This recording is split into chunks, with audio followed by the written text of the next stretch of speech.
Fabrice Saoignon rêve d'être le prochain maire du Plateau. Le Plateau, c'est le carrefour des affaires à Abidjan. C'est un rêve qui lui tient à cœur, mais qui est très critiqué par ses détracteurs. Qui critique et pourquoi? Ne soyez pas, je vos affaires.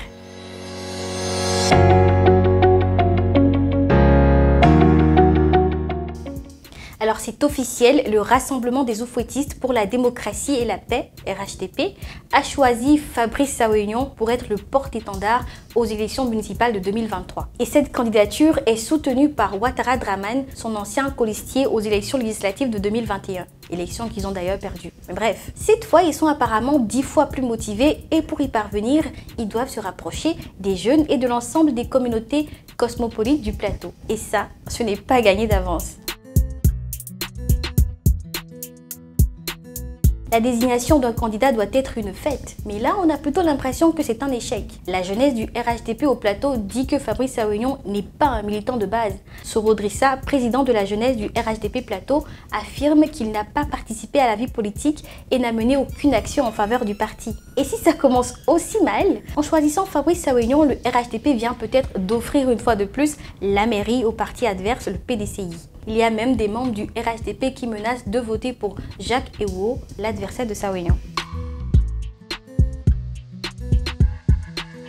Fabrice Saoignon n'est plus à présenter, et il y a beaucoup de choses intéressantes à savoir sur lui, à part qu'il aime les cigares, la plage et la belle vie. Il a 51 ans et dirige Vodou, l'un des plus grands groupes de communication d'Afrique de l'Ouest. C'est une société qu'il a créée en 1998 et qui est devenue incontournable dans la région. Je vous parle de marketing politique, publicité, événements, magazines, loisirs et bien d'autres encore. Vodou est vraiment partout.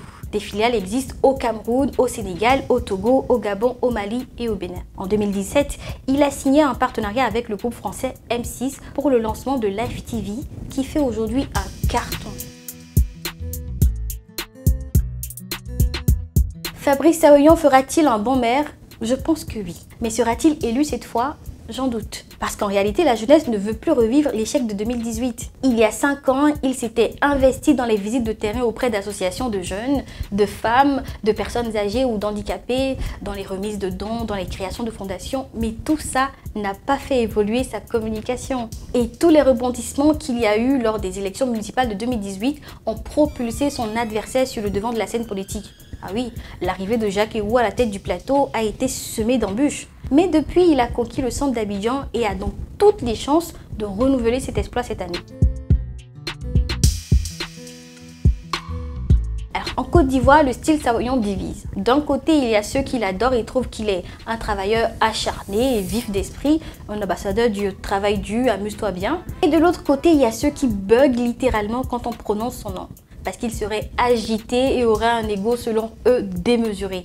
On dit qu'il jette sa réussite à la figure des autres en permanence. Ah, pour l'insulter, là, il ne se prive pas, les noms d'oiseaux pleuvent. Il y en a même qui s'amusent à faire des remarques xénophobes à propos de ses origines béninoises.